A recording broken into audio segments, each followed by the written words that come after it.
Hello, and welcome to this overview of primary, secondary, and tertiary sources.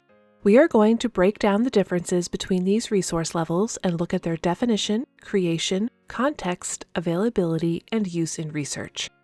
Understanding these differences will help you choose the right information for your research projects and build stronger arguments. Let's start with primary sources.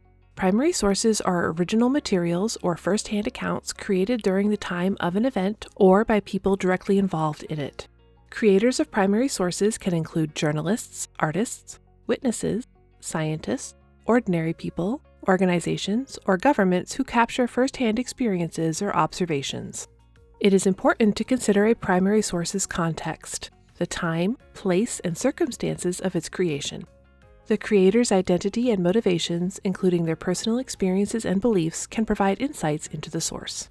Primary sources are often collected by museums, universities, libraries, nonprofits, and governments. This means that availability depends on preservation and historical context. Primary sources can be lost or damaged by time, war, or disasters, and access may be restricted for political reasons. In your research, primary sources provide first-hand insight and ground your analysis in evidence. They enhance the credibility and impact of your work, and they help create a more accurate and meaningful understanding of historical events. Now, let's take a look at secondary sources. Secondary sources are based on analysis and interpretation of primary sources. Creators can include historians, researchers, educators, journalists, and writers who interpret and analyze primary sources to develop new insights, provide context, and explain events or ideas. Context, like the time period and culture, influences how ideas or events are interpreted. Likewise, secondary sources may reflect the personal, cultural, or historical viewpoints of the author. Knowing this helps you evaluate the author's interpretation of primary sources. The availability of secondary sources can vary based on publication format, copyright restrictions, and technology. Books, journal articles, and digital resources may require subscriptions or purchase, but libraries and open access publications can help with availability. Secondary sources are essential in research. They strengthen your argument with background knowledge, analysis, and expert opinions, and allow you to enrich your research by comparing diverse viewpoints. And finally, let's examine tertiary sources. Tertiary sources are created by collecting, organizing, and summarizing information from primary and secondary sources. They often make complex topics more accessible and easier to understand.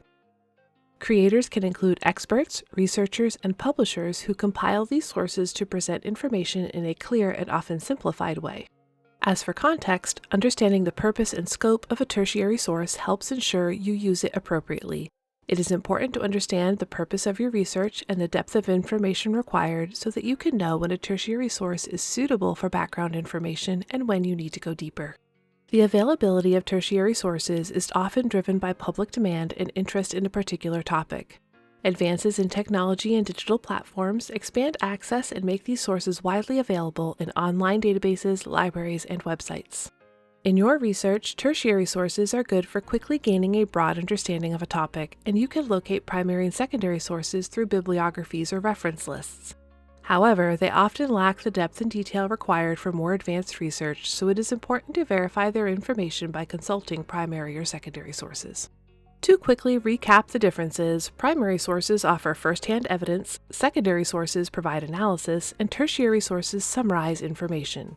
For your next research project, think about what kind of source fits your needs best. Each one has a purpose, and you may find yourself using a combination of all three, depending on your specific research or assignment needs. Thank you for watching. If you have any questions or if you would like assistance with your research, please reach out to the Shapiro Library team.